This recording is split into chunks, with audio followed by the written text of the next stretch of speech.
Assalamualaikum warahmatullahi wabarakatuh.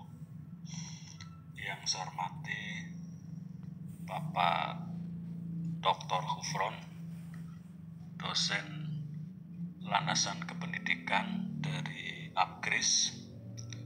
Yang saya hormati dan saya banggakan rekan-rekan mahasiswa S2 Manajemen Pendidikan Apkris, Upkris. Saya dari kelompok 9 yang beranggotakan saya sendiri Rosidin dan yang kedua Ahmad Jalu Wijayanto akan mencoba menyajikan materi filsafat pendidikan. Marilah pertama-tama sebelum kita mulai kita ucapkan rasa syukur pada Allah Subhanahu wa Ta'ala yang telah banyak memberikan kesempatan sehingga pada kesempatan kali ini kita bisa mengadakan diskusi. Untuk hemat waktu, saya persilahkan pada Saudara Ahmad Jalu Wijayanto untuk menyaksikan materi filsafat pendidikan. Kemudian nanti kalau ada rekan-rekan yang mau bertanya atau mohon penjelasan dari kelompok 9 akan saya persilahkan. Kemudian nanti untuk pengaturan waktu dan banyaknya pertanyaan oleh saya sendiri sebagai moderator. Kepada Ahmad Jalu Wijayanto, saya persilahkan untuk menyaksikan materi filsafat pendidikan. Ya, terima kasih. Assalamualaikum warahmatullahi wabarakatuh. Saya akan menyampaikan materi filsafat pendidikan. Yang pertama adalah filsafat dan filsafat pendidikan. Definisi filsafat secara etimologis yaitu dari bahasa Yunani, berasal dari kata philos yang artinya cinta dan sophos yang artinya kebijaksanaan. Dengan demikian, secara etimologis filosofia atau filsafat berarti cinta kepada kebijaksanaan atau sahabat kebijaksanaan. Lalu menurut John Dewey, dalam Jalaluddin, filsafat pendidikan merupakan suatu pembentukan kemampuan dasar yang fundamental, baik yang menyangkut daya pikir atau intelektual maupun daya perasaan atau emosional menuju ke arah tabiat manusia. Maka filsafat dapat juga diartikan sebagai teori umum pendidikan. Dari uraian di atas dapat disimpulkan bahwa antara filsafat pendidikan dan pendidikan terdapat hubungan yang erat sekali dan tak terpisahkan. Filsafat pendidikan mempunyai peranan yang amat penting dalam suatu sistem pendidikan, karena filsafat merupakan pemberi arah dan pedoman bagi usaha-usaha perbaikan, meningkatkan kemajuan, dan landasan kokoh bagi tegaknya sistem pendidikan. Kita lanjutkan hakikat teori pendidikan. Di sini ada pendidikan dalam pendekatan ruang dan waktu. Artinya apa? Konsep, proses, dan tujuan pendidikan tinggal dalam ruang hidup manusia. Pendidikan bukan hanya ada di sekolah, namun juga di rumah, di lingkungan masyarakat, di setiap sudut kehidupan. Artinya selama masih ada ruang dan waktu, pendidikan tidak akan terelakkan dan pasti terjadi, baik itu diusahakan dengan sistem maupun dibiarkan berkembang secara alami. Lalu asal mula pendidikan. Pendidikan adalah kata benda yang bersifat kontinu. Pendidikan ada pada manusia, hanya terjadi pada manusia, dan karena manusialah pendidikan itu ada. Selama seseorang masih hidup, pendidikannya tidak akan berakhir. Hal ini sering diistilahkan sebagai pendidikan sepanjang hayat. Selanjutnya ada pengertian pendidikan menurut Ki Hajar Dewantoro. Ki Hajar Dewantoro menyatakan bahwa pendidikan umum berarti daya upaya untuk memajukan tumbuhnya budi pekerti, kekuatan batin dan karakter, pikiran atau intelek, dan tubuh anak.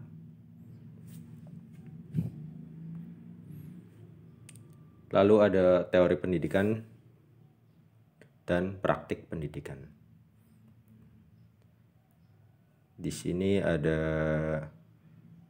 deskriptif normatif dan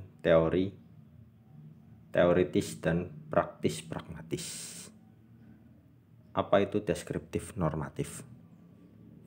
Yaitu nilai-nilai yang dijunjung tinggi oleh pandangan manusia atau bangsa. Itulah yang dijadikan norma atau kriteria untuk mendidik. Dengan demikian, ilmu pendidikan diarahkan kepada perbuatan yang bertujuan baik. Tujuan itu ditentukan oleh nilai yang dijunjung tinggi pada seseorang. Sedangkan nilai itu merupakan ukuran yang bersifat normatif. Maka dapat kita tegaskan bahwa ilmu pendidikan adalah ilmu yang bersifat normatif. Selanjutnya, teoritis dan praktis pragmatis adalah sebuah konsep yang lebih mementingkan sisi kepraktisan dibandingkan sisi manfaat. Dengan kata lain, sesuatu hal yang lebih mementingkan hasil akhir ketimbang nilai-nilai yang dianut oleh masyarakat dapat diartikan sebagai praktis pragmatis. Ada ilmu pendidikan. Sebagaimana cabang ilmu lainnya, pendidikan merupakan cabang dari filsafat. Namun pendidikan bukan merupakan filsafat yang umum atau murni, melainkan filsafat khusus atau terapan. Dalam filsafat umum, yang dijadikan objeknya adalah kenyataan keseluruhan segala sesuatu. Sedangkan filsafat khusus mempunyai objek kenyataan salah satu aspek kehidupan manusia. Lalu filsafat pendidikan dapat diartikan juga upaya mengembangkan potensi-potensi manusiawi peserta didik, baik potensi fisik, potensi cipta, rasa, maupun karsanya, agar potensi itu menjadi nyata dan dapat berfungsi dalam perjalanan hidupnya. Dasar pendidikan adalah cita-cita kemanusiaan universal. Pendidikan bertujuan menyiapkan pribadi dalam keseimbangan, kesatuan organis, harmonis, dinamis, guna mencapai tujuan hidup kemanusiaan. Filsafat pendidikan adalah filsafat yang digunakan dalam studi mengenai masalah-masalah pendidikan. Filsafat pendidikan dalam arti luas dibedakan menjadi dua macam. Yang pertama, filsafat praktek pendidikan dan filsafat ilmu pendidikan. Filsafat praktek pendidikan diartikan sebagai analisis kritis dan komprehensif tentang bagaimana seharusnya pendidikan diselenggarakan, dilaksanakan dalam kehidupan. Sedangkan filsafat ilmu pendidikan secara konsepsional diartikan sebagai analisis kritis komprehensif tentang pendidikan sebagai salah satu bentuk teori pendidikan yang dihasilkan melalui riset, baik kuantitatif maupun kualitatif. Jika dalam filsafat praktek pendidikan biasanya membahas mengenai 3 masalah pokok, yaitu 1. Apakah sebenarnya pendidikan itu? Yang kedua, apakah tujuan pendidikan itu? Yang ketiga, dengan cara apa tujuan pendidikan dapat dicapai? Maka dalam filsafat ilmu pendidikan membahas mengenai 2 hal. Yang pertama, struktur ilmunya. Yang kedua, kegunaan ilmu bagi kepentingan praktis dan pengetahuan tentang kenyataan. Kita lanjutkan. Filsafat sosial pendidikan. Di sini ada 3: persamaan dan pendidikan, kebebasan dan pendidikan, demokrasi dan pendidikan.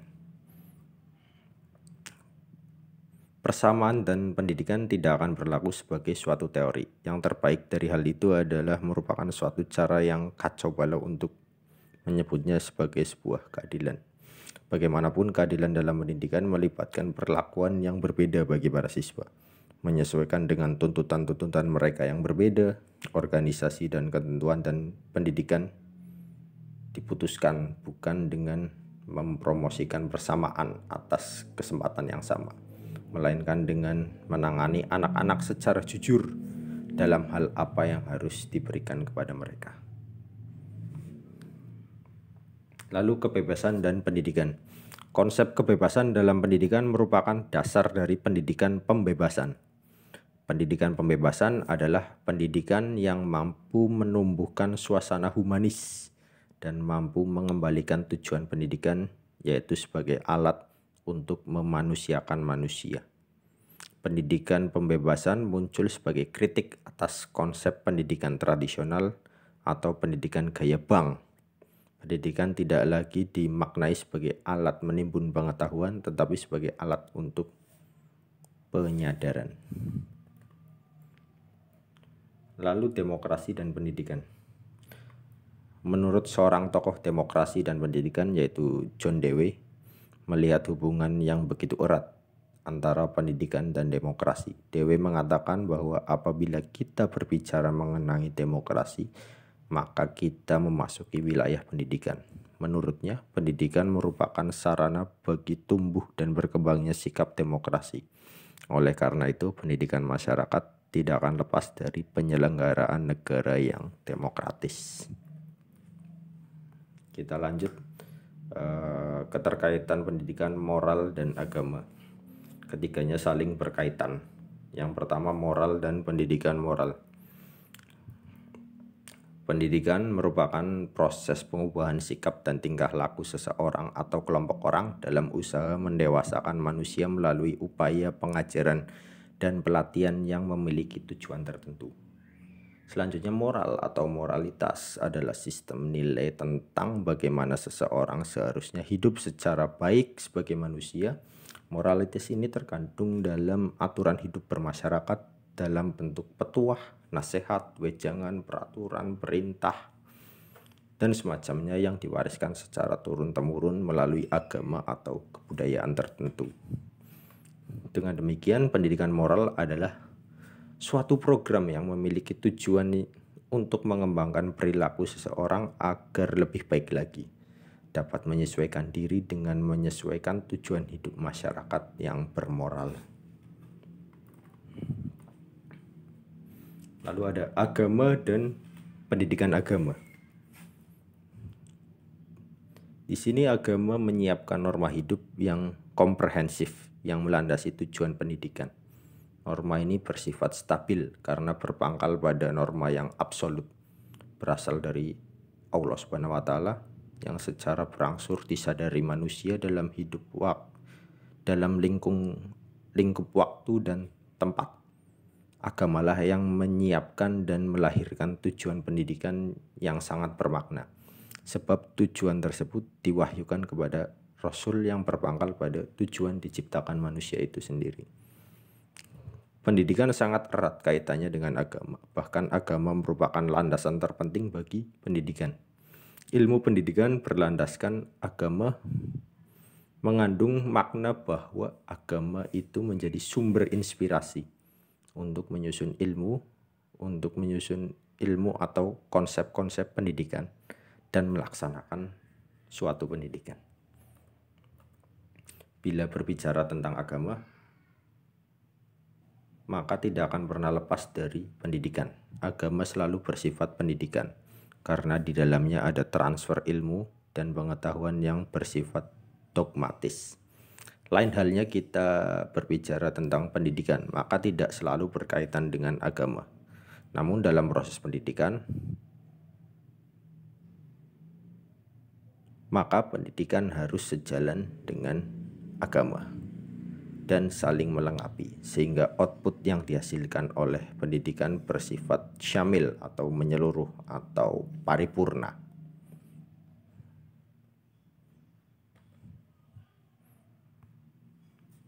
Ya, kiranya itu yang bisa disampaikan dari kelompok 9. Apabila ada salah kata atau kekurangan, kami mohon maaf, kami akhiri. Wassalamualaikum warahmatullahi wabarakatuh.